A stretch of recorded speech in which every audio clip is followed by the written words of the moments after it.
Ladies and gentlemen, good day and welcome to Sterling Tools Limited Q2 and H1 FY25 earnings conference call.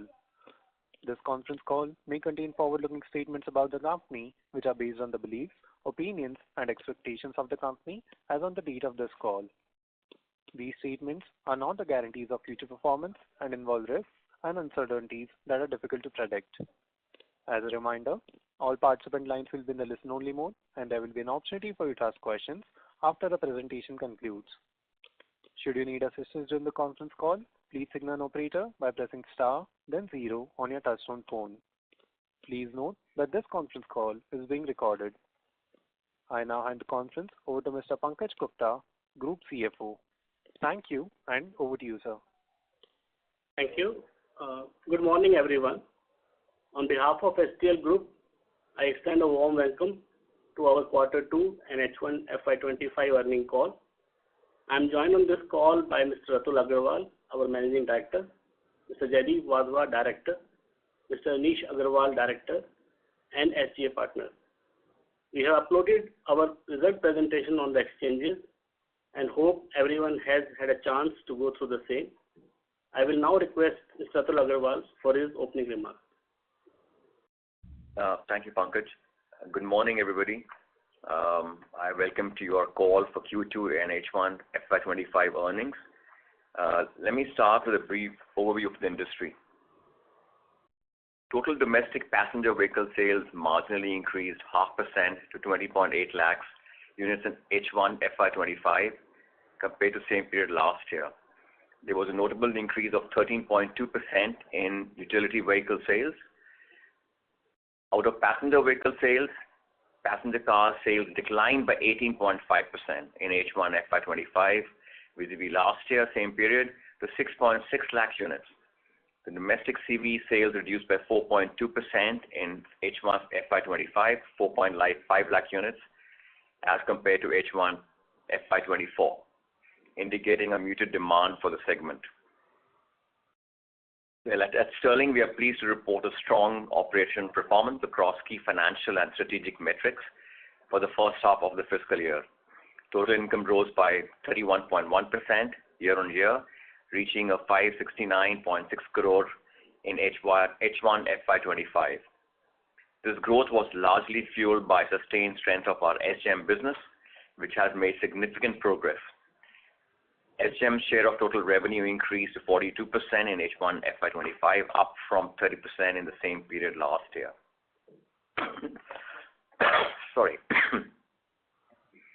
Our EBITDA grew 25.9% year-on-year to 68.1 crores, supported by both higher turnover and operational leverage.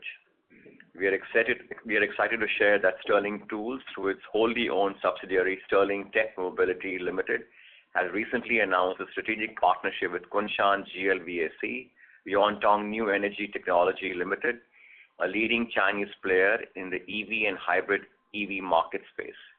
The company is a wholly owned subsidiary of China's Kunshan Goli Electronic Technology Company Limited.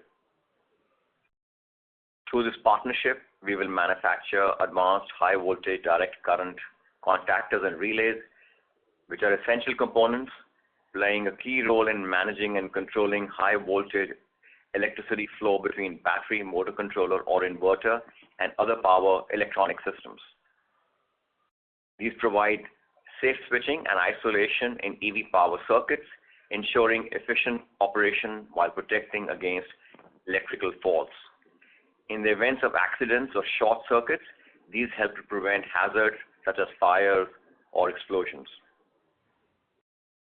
As the electric and hybrid vehicle markets continue to expand, it is important that we integrate highest safety measures in the electric and hybrid vehicles through advanced technological systems. At Sterling, we understand these priorities and are committed to advancing safety in the EV and HEV sectors. This partnership is expected to generate a revenue of 250 crores, and Sterling Tools will bring in niche technology to manufacture and assemble HVDC contactors and relays at a new facility in Bangalore. Through an investment of approximately 40 crores, we expect to commence production by Q2 FY26. By producing these components domestically, Sterling aims to drive import substitution, aligning with Atmanirbhar Bharat vision and supporting the Make in India initiative. The development will empower Indian OEMs, Tier 1 companies, and other suppliers to access advanced technology right at home, building a self-reliant ecosystem for e-vehicles and hybrid vehicles.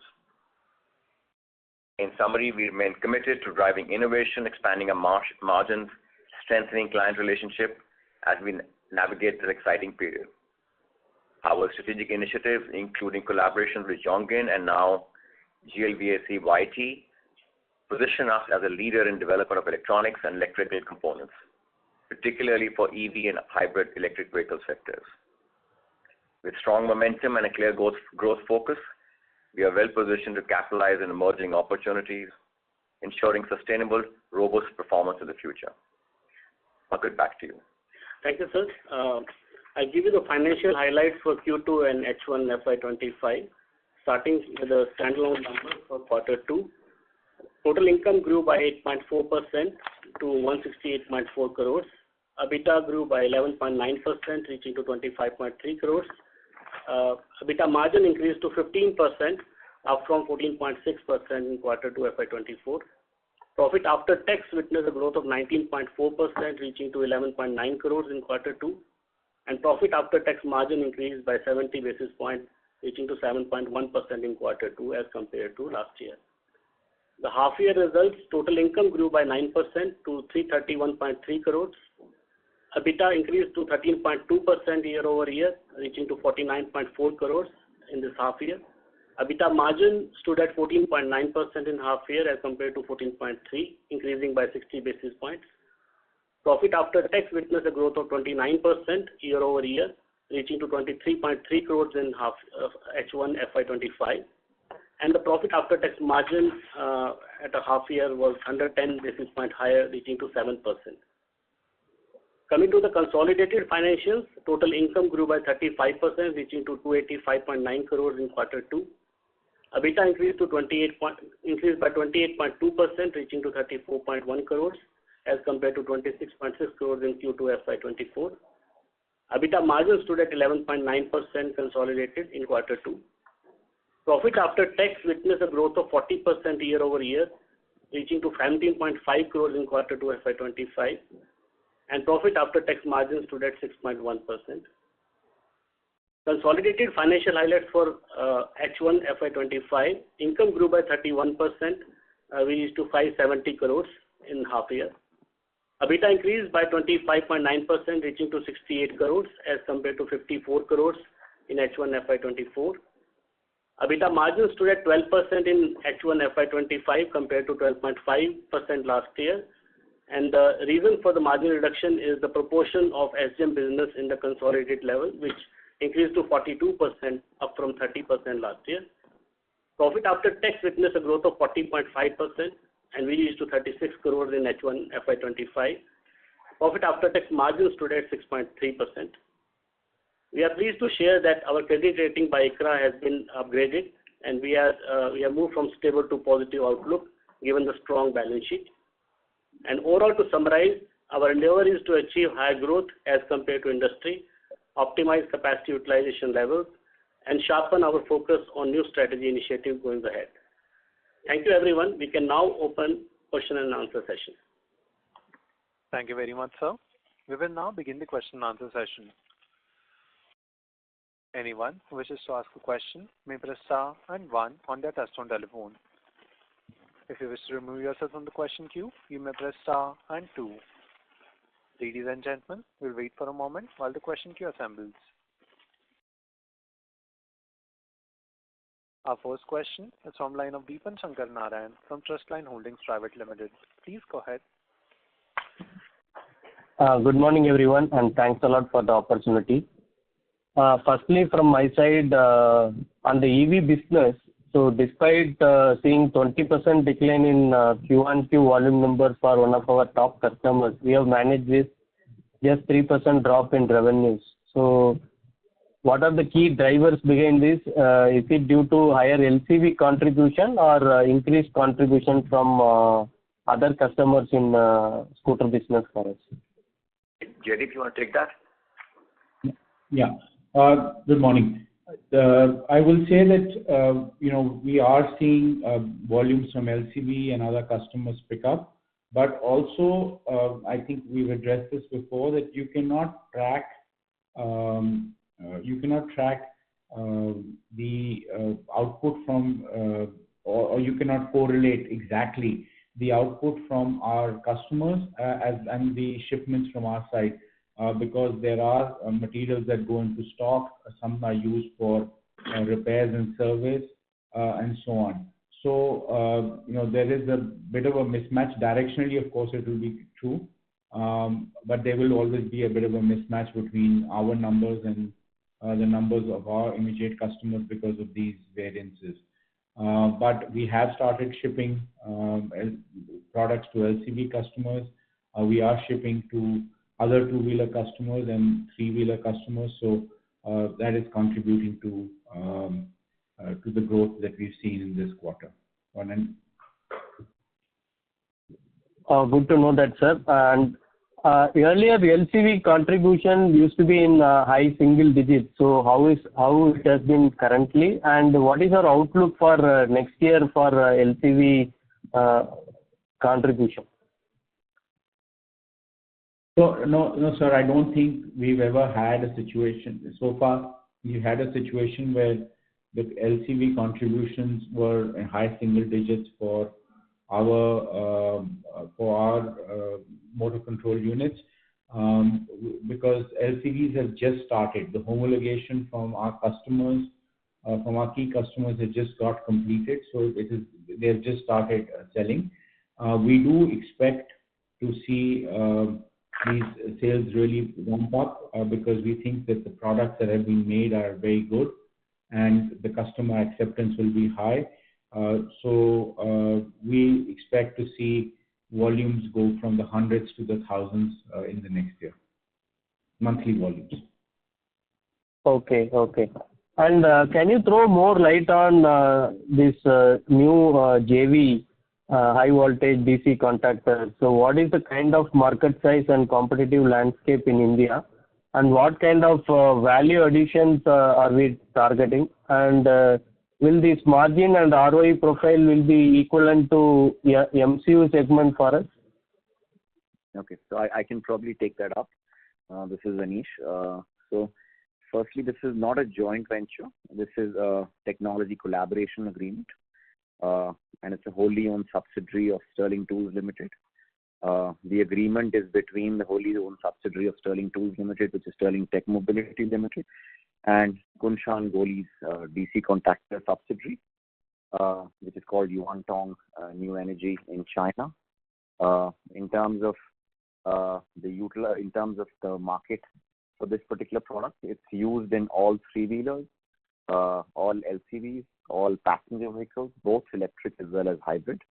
So it opens us up for not only pure BEVs, but also for mild hybrids, strong hybrids, and plug-in hybrids going forward,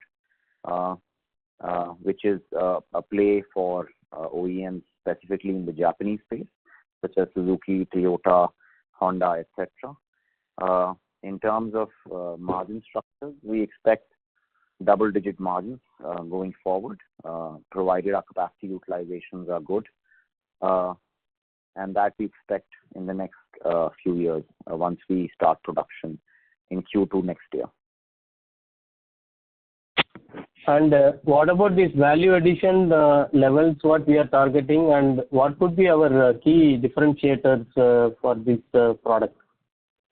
So, key differentiator at this point in time is that there is no one really manufacturing these products in India. At this point in time, we are probably the first one to localize, to assemble these products in the first year.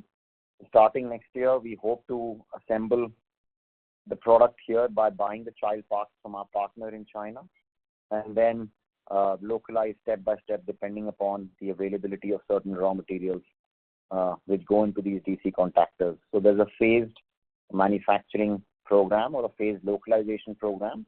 But in the first year, we will be assembling, and then we will gradually localize this more and more to reduce the cost. Okay. Congratulations and all the best. Thank you. Thank you. Our next question is from line of Himanshu Upadhyay from Bagal PMS. Please go ahead. Yeah, hi. Good morning and congratulations on good set of numbers. One of my questions was on the Sterling standalone numbers, okay? One of the things we believed was as revenues increases and more production happens at Bangalore, the EBITDA margins will improve for standalone, okay? But now with the 9% YOY sales growth and gross margin improving by 4% in the first half, the flow in EBITDA is only 0.6%. So why would that be that revenues have increased by 9% and gross margin improving by 4%? Still EBITDA has not improved so that I much. think fair question. I think when we look at the business, we don't look at Bangalore standalone. Bangalore margins have definitely improved from a unit perspective. The revenue on Bangalore is almost up 40% also. But it's a combination of we are realigning up our mixes of products we produce in different facilities depending on capabilities and capacities. So Bangalore standalone has definitely improved from an overall perspective. The pass-through of 9% fully may not be there, and I think that's a tough ask because, like we have been saying in multiple calls, we've been able to get a full pass-through of steel price increases or reductions with most of our customers, but what we don't get is inflationary cost impact on balanced value additive items of people, energy, consumables, etc., etc. So I think despite these challenges, our overall margins have improved on a EBITDA perspective, which is very much as per a guidance we had given in the last few calls. So we are not surprised where the numbers are. We expected the numbers to look like this, and as per our overall guidance given earlier, we expect our margins in our standalone business to be anywhere 15 to 16%, and I think we are on track for doing that. Can you give an idea of what is the capacity utilization at both these plants? I didn't get that. Can you say that again? The capacity utilization at Bangalore and the other plant for fasteners. Yeah. So what is last year? Bangalore still is getting some maintenance capex. And I think Bangalore, we are still currently at about a 50% revenue, what we expect over time. There's a lot of headroom for growth as the market keeps on growing. As our product mix, we keep on transferring more and more parts depending on, like I said, capabilities and capacities. The Bangalore plant will keep on improving. So there's a lot of headroom for growth. I have said that in the last few calls as well. With the current capacities we have in place, we're looking at a revenue of 800 crores plus on a total basis for all our fastener business. Okay. Thanks on that.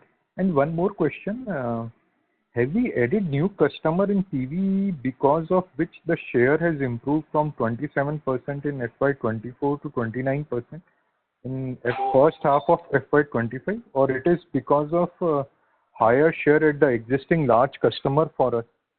This is on standalone revenue breakup what we have given. Yeah. So on a standalone business, our PV business has grown substantially for two reasons. One, we have two main customers in that segment, which is Maruti Suzuki as a group, and secondly being Mahindra Automotive Division. So Mahindra has grown substantially, which has given us a bump up in revenue.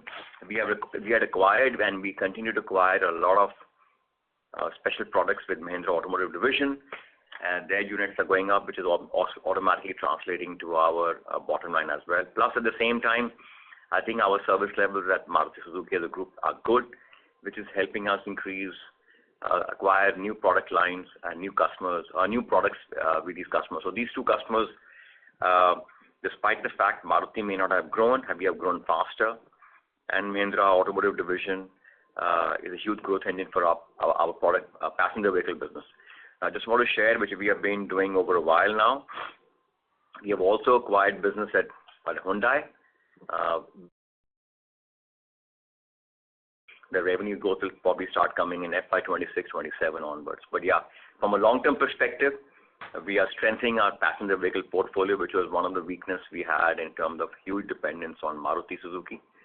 But over time, I think Mahindra AD and Hyundai will probably mitigate that dependence on that single customer. Okay, thanks. And one last question. Any updates on magnetic components business, and what are the top 3 priorities or work to do so that the business starts becoming revenue generating over next few, let's say, quarters? So I'll take that question up. This is Anish. So on the magnetics business, our discussions with our Korean partners are progressing very well. We hope to close definitive documents in the next 90 to 120 days. And this is a business which is a long-term play for us. And we hope to be in production sometime in early 2026 calendar year, not before that, considering some of the passenger vehicle programs for which this joint venture is being executed will kick in from 2026 only. So Kunshan Goli will happen earlier, which is in Q2 next year. And Yongin Electronics, which is for magnetics, will start the following year in 2026. Thank you so much. Thank you. Our next question is from line of Kunal from Sunidhi Securities. Please go ahead. Hi, sir. Good morning. I have 2 questions.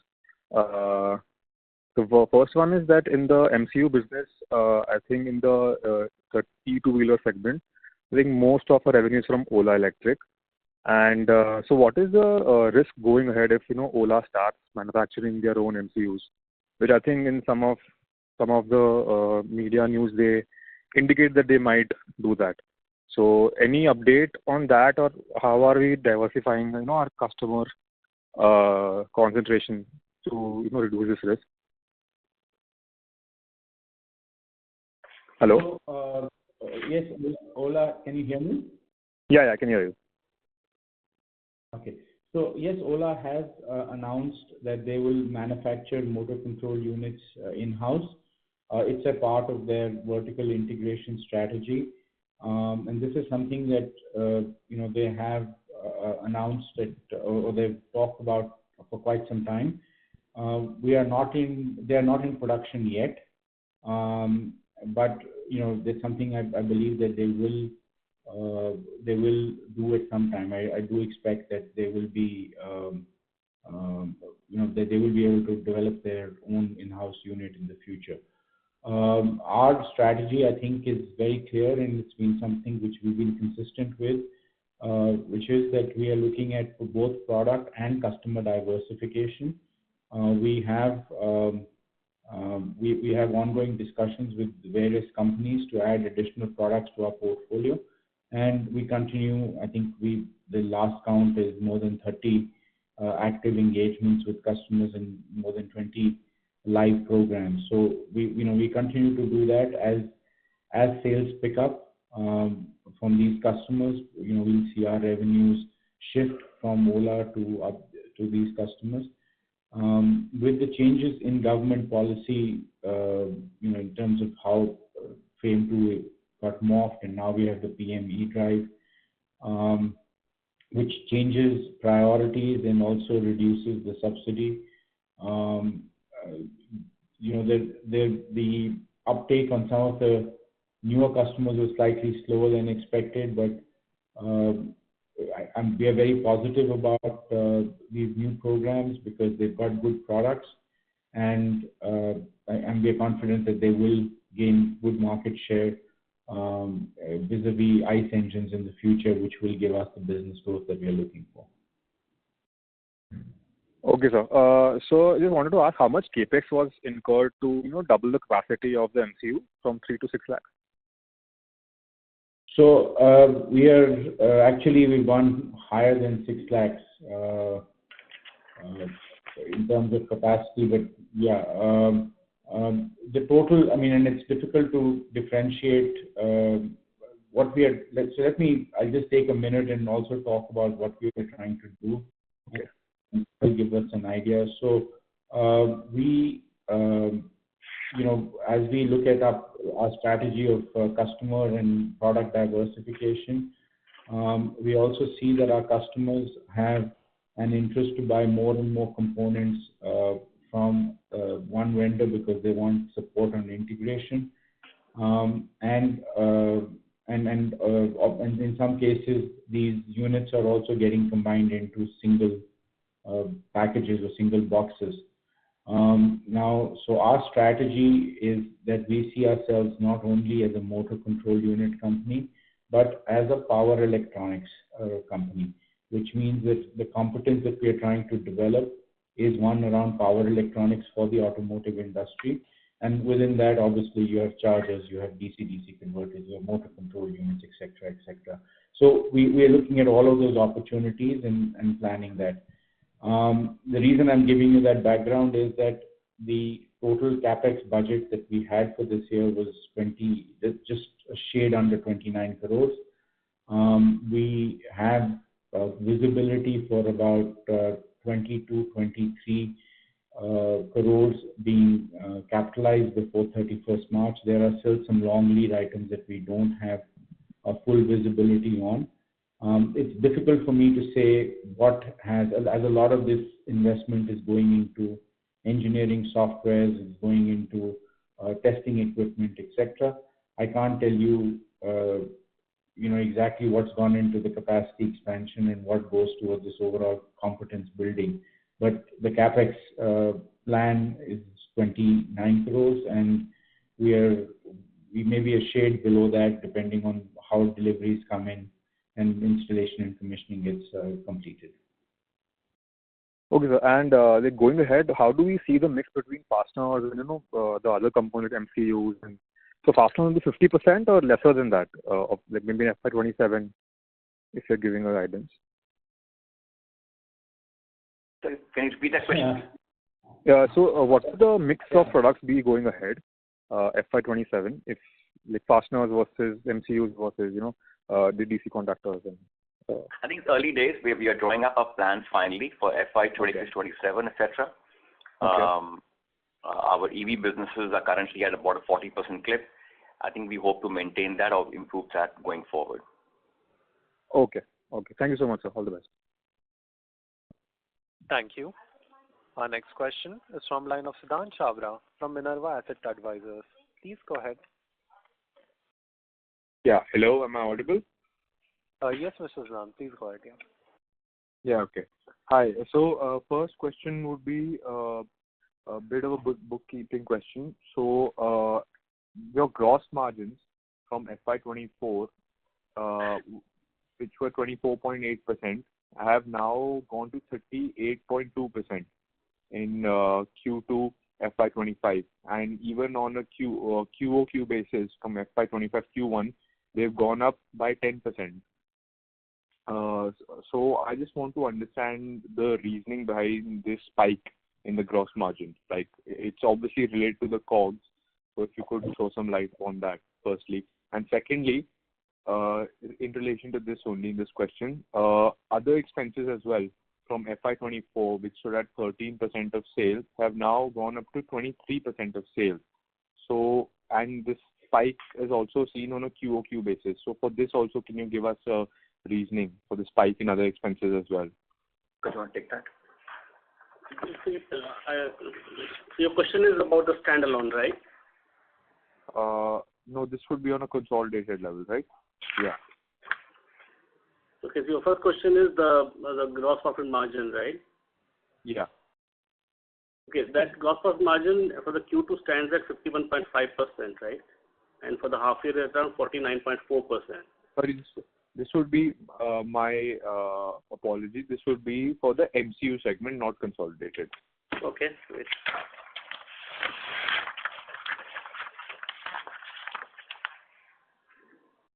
So the gross margin for quarter 2 is 38.3% for MCU segment. Yeah. Yeah. So this is up from 28% to 38%. That's right. Yeah, and then from FY24, it's up from 25% to 38%. So just if you could tell me the YOY QOQ basis, and what has been the reason for this spike in gross margin? Like, Okay. One is definitely is the economy of scale, and our purchase efficiencies at these levels have been better as compared to the previous year or previous quarter. So at the volume which we are doing, we have been able to reduce the cost, which has a mix of better commercials and complete localization. Jaideep, you want to supplement that, please? Yeah, sure. I think there's also a couple of, there's obviously there is a product mix and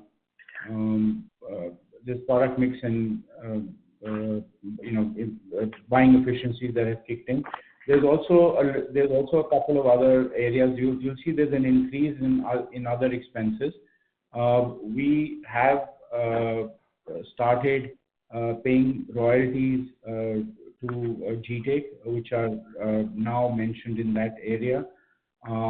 So as a part of the whole agreement, there was negotiation on pricing on other areas, and we also agreed to pay a royalty because we were not able to conclude the joint venture agreement. Also, we had certain provisions that we were carrying. If you look at our numbers, for our gross margin, we were historically looking at carrying a provision because of the warranty that we give to our customers. That explained in earlier calls that we have a 3-year warranty as per FAME2 requirements. So as per good bookkeeping practices, we've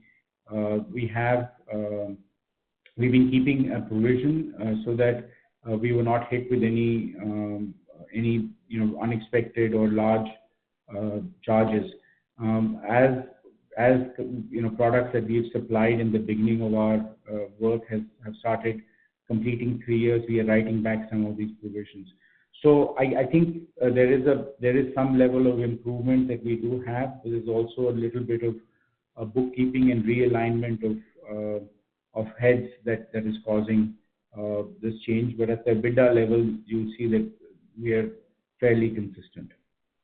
Right. Also, you mentioned the volume point that since your volumes have increased, you have been able to reduce costs, which is a fair point. But if you look at quarter-on-quarter volumes, they have been similar, and even on a quarter-on-quarter level, your gross margin has gone from 28% to 38%.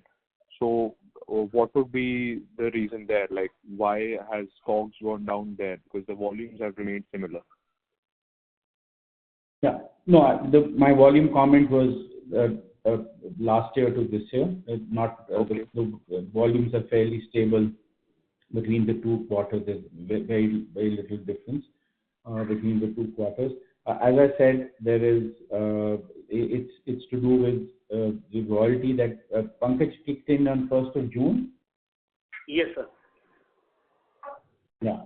So we have some royalties that kicked in, but when we were negotiating royalty payments with GTEC and renegotiating our contracts with them, we also negotiated hard on some of the supplies that they were making to us, and so we got some benefit there, which shows up in the COGS. But like I said, there's an offset to in some part in the other expenses. Right. Royalties. Sorry, I didn't get that. Was it 7 to 8%? You said royalties were 7 to 8%. No, it's not. We did not give a number, and I would prefer not to do that. Okay, you do. Okay. I just want to add one thing more what Jaideep and Pankaj said. I think one of the other reasons for increase in margin structures or gross margin structures in the SGM business is also product mix changing as well. So we got SOP started for a lot of customers, and I think a lot of this, depending on the product mix is changing at the percentages, so that is also helping our margin structures. Okay, got that. Now, my second question is on the customer split.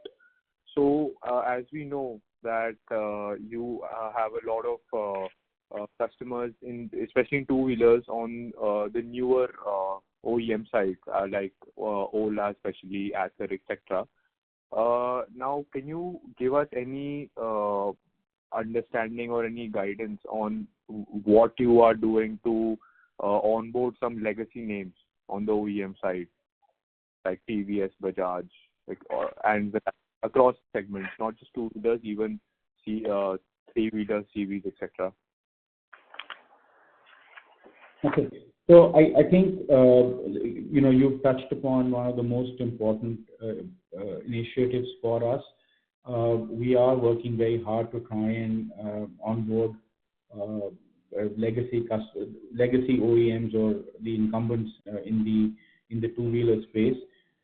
We are in active discussions with several of them. I can't share details, but to say that there are at least 2 or 3 discussions that are ongoing and moving forward, but we don't have a confirmed program that I can mention to you at this time.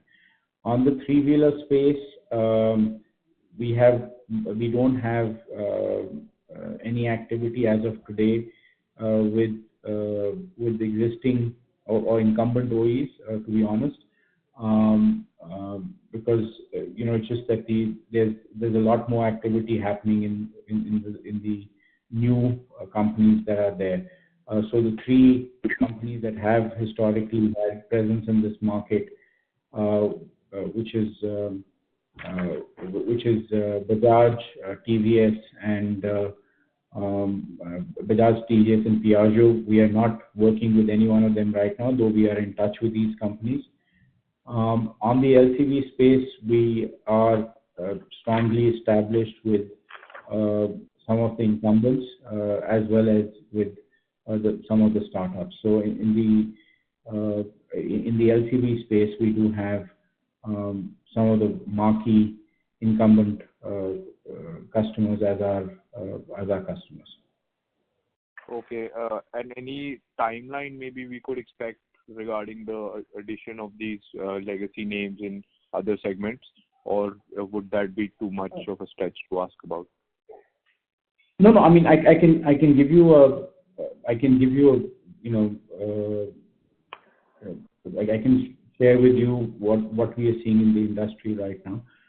You see, with the startups, the lead time from the time you start engaging with the customer to the time they go into production is typically 6 to 12 months. That's how long we engage with them on engineering, builds, on trials, on homologation, validation, blah, blah, blah. In the case of the incumbents, it's much more structured and much more formalized. And typically, customers would be talking today about FY27 volumes or FY27 launches. So as far as the incumbents are concerned, volumes that they would give to people that they would onboard in the next few months would be in FY27. Okay, so if we do make additions in that in these names, it would be FY27 onwards. That's right, and that's the and so in that respect, the EV industry has matured and has started much longer term planning. Some of the OEs have a very comprehensive model launch plan that they're following, and as they move forward, they're working with suppliers to identify partners and lock in programs. Right. Okay. Also, just wanted to understand one thing quickly. This is not a question. It's just a small. I need some numbers. Could you give me the contribution of HVDC contractors in two-wheeler, three-wheeler, four-wheeler, and commercial vehicles? Yeah. So every. Hello. Anish, take that. Yeah. So I can't give you the exact value in it, but Three-wheelers sometimes have one contactor, sometimes they have 4 contactors per three-wheeler. LCVs have somewhere in the range from 4 to 6 contactors. Hybrids have 2 to 3 contactors. Battery electric vehicles have, again, 5 to 7 contactors. Two-wheelers may have one contactor or may not have a contactor at all. So it depends on OEM to OEM in two-wheelers. Okay. I think just to add, it's early days. I think we're starting a new product line in India. Currently, all these products are import-based. It's a new setup, a new technology which is coming to India. There's a lot of work we have done with customers. We have some ideas where we need to go on pricing and margin structure and supply chain. I think it's too early to talk about margin in that business right now. We probably have more clarity after one full year of operation, but all I can say is all the numbers based on our working and our market research and our customer engagements look quite healthy. All right. Okay. Thank you. That's all from my side. Thank you. Our next question is from line of Pramod Amte from Incred Capital. Please go ahead. Yeah, hi. Thanks for taking the question. So just continuing on that high voltage DC contactors, considering that you are in the early stage, how do you see, because looking at your MCU, it was a single client handholding into that business. How do you see your which segments to kick off first, or will it be a client concentrated and then pick it up? That's the first question. Second, related to that is what you feel are the critical factors to monitor for success of this venture, considering that it's a very high asset turnover business seems to be. Yeah. So it won't be a highly concentrated business in the sense of what we've done with MCUs. These are used predominantly by tier 1 customers. So the companies which are supposing making the battery packs for three-wheelers, LCVs, passenger vehicles, they will be the users of these products because they have to put these circuit protection DC contactors inside their battery pack, and they're also used by certain power electronics companies, which are global MNCs as well as Indian MNCs, that they will be using these DC contactors. So it's going to be supplied to tier 1 customers who in turn put these components and then give it to the OEM. But the OEM also validates these products jointly with tier 1 customer in India. And what will be the key factors to look at or track to find a success for this venture if we as a shareholders are to look at? I think the winning business, obviously, with these tier 1 global MNCs as well as Indian suppliers to these OEMs will be critical from a sales side, and obviously how we localize some of the child parts which go into these DC contactors at the right price points. These will be critical. Sure. And the second one is more on the strategy side, considering now we have seen some more and more joint ventures or the JVs getting formed in the EV space. How do you look at your technology landscape, maybe 3 or 5 years down the line? Where you want to move strategically, either in terms of product lines or in terms of customer lines? Because if I had to look at your fasteners, there's a decent amount of penetration you have on the CVs, and government also seems to be pushing more for bus and ambulance type of EV programs. So how do you look at your technology maps? So I think, Atul, let me take that. I think we have, like I said, in the past communications for the last couple of years, we have laid out the broad strategy for our businesses going forward. For the standalone business, we've been saying it's a reasonably mature business. We've been around for 40 years, and I think that's the anchor we have in terms of revenue, cash flows, etc. But having said that, it's also mature. We expect this to grow in line with automotive industry, or maybe a few percentage points faster than that, and which is what we are saying going forward. But we will be adding more and more products for EV, hybrid, and power electricals segments, and which is what we have done. We have made two announcements which will convert to revenue in the years going forward. One, as you see, with DC contactors, and second one being magnetics. And we already have a mature business and or a growing business in our motor control unit business. There are other product lines we are currently researching, studying, and looking at opportunities, identifying technologies. You will hear us do more and more announcements going forward. I cannot give you any definitive timelines right now, but I can broadly share with you that that's our strategic roadmap. We want to have more of a play in new businesses. Substantially, most of the businesses will be greenfield, and they'll be for products which are not currently made in India. So based on our success of our motor control unit business, we have set up 2 tech centers. We'll be adding more centers for the 3 product lines I mentioned: EV, hybrids, and power electricals. That's going to be future we see for ourselves in the short to medium term, and you'll see us do more and more announcements going forward.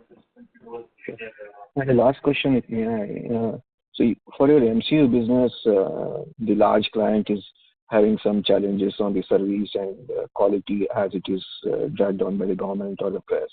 How do you see your component, because you also mentioned about warranty cost and all, is there any sensitivity or studies you might have done for any exposure of yours in that area, or you are quite sure your product is much stronger to withhold on these standards? Jaideep? So, yeah. So, yes, Ola has faced a criticism in the past, and Ola is a very big customer for us. So if there is a drop in Ola volumes, we will see an impact on our business. The way we are trying to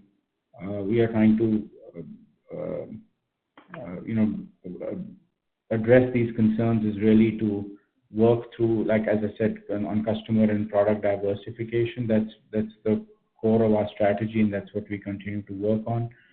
I mean, I can share one insight on Ola working. Their implementation is very effective. I have to say that the speed of doing things is outstanding and probably unparalleled. I do hope, for the sake of the EV industry, that they address the concerns that they're facing, and I believe that they have the ability to do so and to be able to get on top of it really quickly. And once they do that, then they will continue to do well, and I think the industry as a whole will benefit from that. Sure. Thanks a lot. Thank you.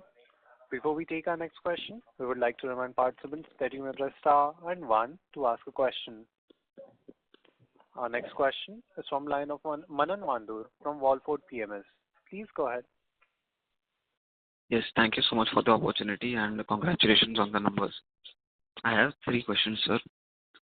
First question is, what is our capacity utilization for MCU?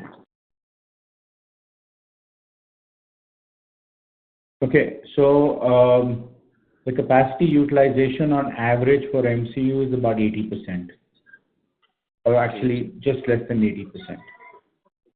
Okay, less than 80%. Okay, and the optimum capacity utilization would be 95 or something? Yes, we could push it, but we also have, I mean, for us to increase capacity in that area, is just some debottlenecking that we can do. Okay, got it. And so the next question is about that as of now we have 6 lakh units, right? So what do you think is the total addressable market? Like how much capacity do we have in comparison of the whole industry? For example, combining 2-wheeler, 3-wheeler, LCV, M and HCV, all of these, combining all of these, how much in comparison do we have out of 6 lakh, and how much will the total be having? So I think one way to look at it is that I don't know what the capacities are, but if you look at the total number of electric vehicles sold in the country, what we have shipped is about 25% of that volume. So if, just as an example, if 1 million EVs across all product categories have been sold, and I'm leaving out e-rickshaw in this calculation, then we've sold 250,000. Okay, so we are, another way to look at it is that we are at about 25% market share at an industry level. Okay, got it. The third question is about the recent partnership with the Chinese company. We say that we will do around 250 crores by FY30. Does this mean that we do 250 each year, or is this divided over the next 5 years? Or is it like, we might do 100 crores in the first year in FY26, and then we might do 150, then 200, 250, and so on? Is it that way? Yeah, it is not the cumulative revenue. It is the revenue for FY30 that we are targeting.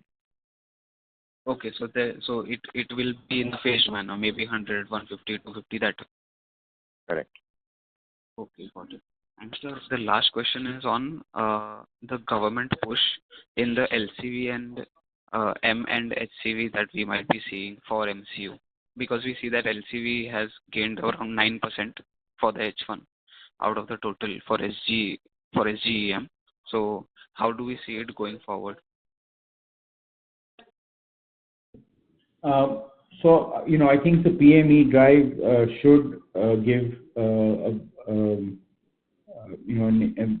push to sales in the medium and heavy commercial vehicles. And also the other thing that the government is pushing very correctly is an investment in charging infrastructure.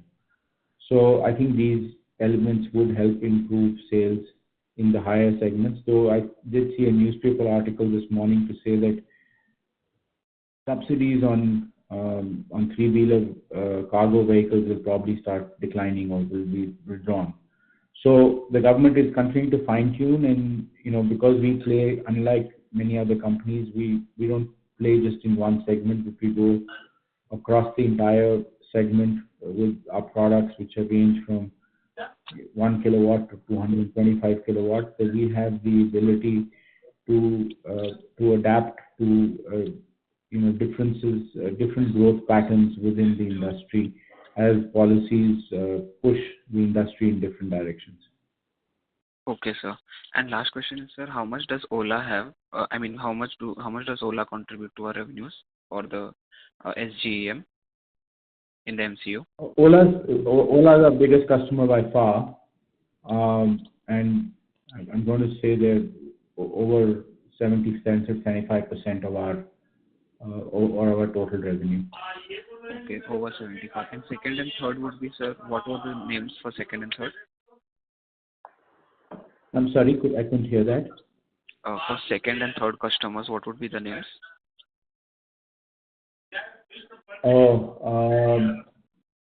I guess Ampere would be our number 2 customer, and maybe some of the three-wheeler companies would be our third biggest customer. Then it gets fragmented below that. Okay, got it. Yeah, thank you so much, sir. That's it. Thank you. Our next question is from line of Mihir Damania from Fident Asset Management. Please go ahead. Yeah, hi. I hope I'm audible. So my first question is, the Ola's new range of e-bikes and the third generation scooters are likely to be launched in the next few months. So have we had a discussion that we are going to supply MCUs in this newer launches? So the bikes that were rolled out at the event on 15th August were powered by our MCUs. That they were our MCUs which were installed on those right now at that time. We are, however, given to understand that they want to use an integrated mode. Hello? Yeah. Hello? Yeah. I said the products that got rolled out, or the samples that were rolled out on 15th of August were actually had our MCUs on powering them. But we are given to understand that they want to use an integrated motor and controller on these models, and that integrated motor and controller will be made in-house. So the integrated motor would be the motor would be integrated with the MCU. So are we in talks with the integrated motor manufacturer, or would it be likely that our MCUs will not be used in this newer range? So we we recognize that integrated units where multi-functions are combined into one box or one package is the trend in the industry, and therefore we also have some plans around this. But specifically to answer your question, as and when Ola completes development of their integrated motor and MCU solution, that is what will be used in the bikes, and they will not be using our product there. Okay, got it. And who would be our key customers in the E3-wheeler and LCV segment currently? So on the LCV segment, we sell to Switch, which is the Ashok Leyland subsidiary. We sell to Volvo Eicher. We sell to some startups, including we sell to the Murugappa Group. So there's just a whole bunch of people there, plus all the startups. In the three-wheeler segment, we supply to Euler, we supply to Keto, we supply to Godavari, E-Blue, so a number of customers in the E3-wheeler segment too. Okay. Yeah, that's it from me. Thank you. All the best. Thank you. Our next question is from line of Devchandra Ramani from Minerva Asset Advisors. Please go ahead. Hi, good morning. Thanks for the opportunity. I want to understand regarding the provisioning policy which we are following for the warranties. So based on FY22 to FY24 numbers, we are providing for around 3% of the sales within MC unit. So would it be safe to understand that in FY24 Q2 as well, our provisioning policy is more or less similar and it has not been changed? Yeah, it's more or less similar. Yes, that's right.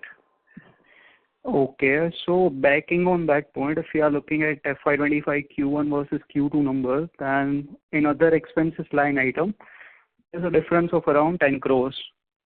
So if we are saying that the provisioning policy is more or less the same, then would it be fair to conclude that the rest of the difference is coming because of the royalty payments to the Chinese partners? Well, I think there's a lot of development work we are doing beyond our regular businesses. There's a lot of work being, a lot of support or build-up being done for the engineering center, our tech centers, for integrated motor control units, for making our products more robust. So there's a lot of technical work going. There's a lot of technology work going on multiple fronts, which is causing this spike as well. But these are like I said, I use the word spike. They will stabilize over time. You will find it's a combination of issues, not one particular issue which is causing the spike in other expenses.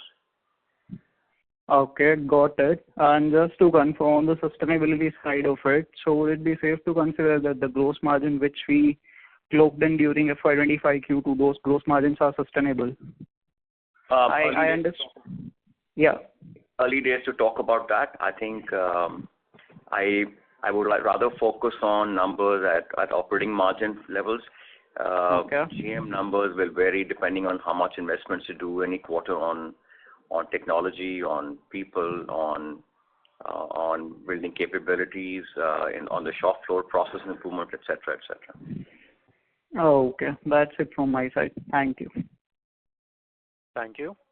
Participants who wish to ask questions may press star and 1 at this time. Our next question is from line of Prateek Bhandari from AART Ventures. Please go ahead. Mr. Prateek? Hello. Yeah. Hi, Yeah, thanks for the opportunity. Just a couple of questions from my end. Sorry to interrupt, Mr. Prateek. Your voice is not audible. Can you please switch to handset mode? Am I audible? Yeah, please go ahead. Yeah. So a couple of questions from my end. You mentioned that we are currently running and operating at a capacity utilization of 45 to 50% in the Bangalore plant. And I wanted to understand as to when we see that we would be operating with the full optimization levels, by when we expect that, and also what would be the balance capex required to enhance this operational efficiency? I think we'll be fully optimized by FY27. And bulk of the capex has already been planned for this year. Most of the capex will be online by FY25. Rest will be maintenance capex which we need going forward. So FY27 is the number you're looking at, fully optimized Bangalore facility. All right.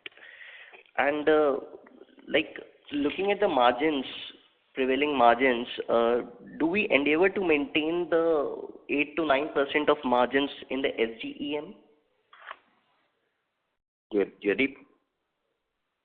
Yeah, I believe that at an EBITDA level, this business will not only provide 8 to 9% margin, but in the future, our ambition is to get to low double digits, which should be the steady state margin for this business.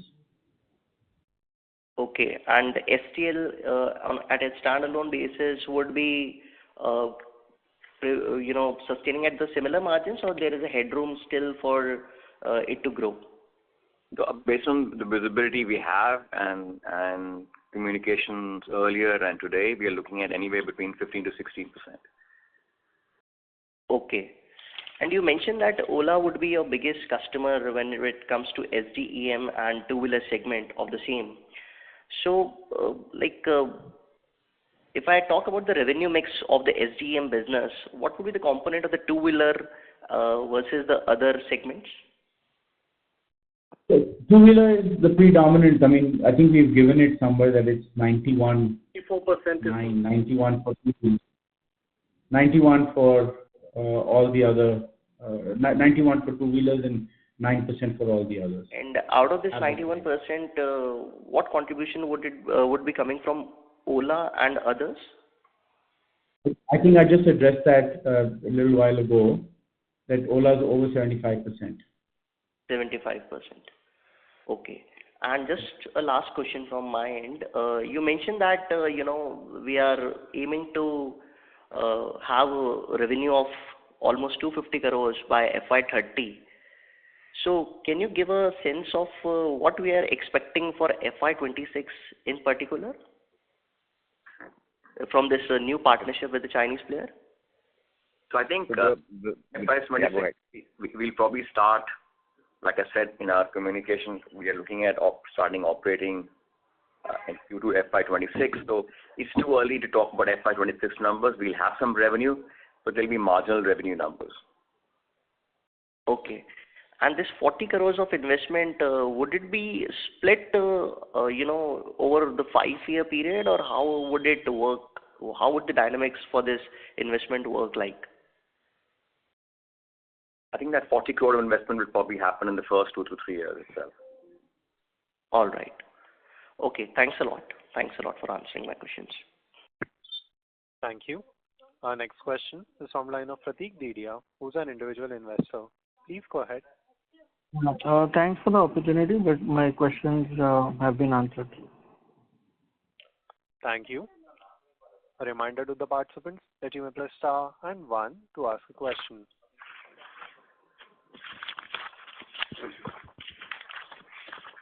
As there are no further questions from the participants, I now hand the conference over to the management for closing comments. Thank you, everybody, for being patient with us, listening to us. We have tried to laid a roadmap going forward, and hopefully we'll keep on sharing more information to you more closely. We've had a great first half, and we hope to maintain similar numbers for the second half of the year as well. Once again, thank you for joining us today. Thank you. On behalf of Sterling Tools Limited, that concludes this conference. We thank you for joining us, and you may now disconnect your lines.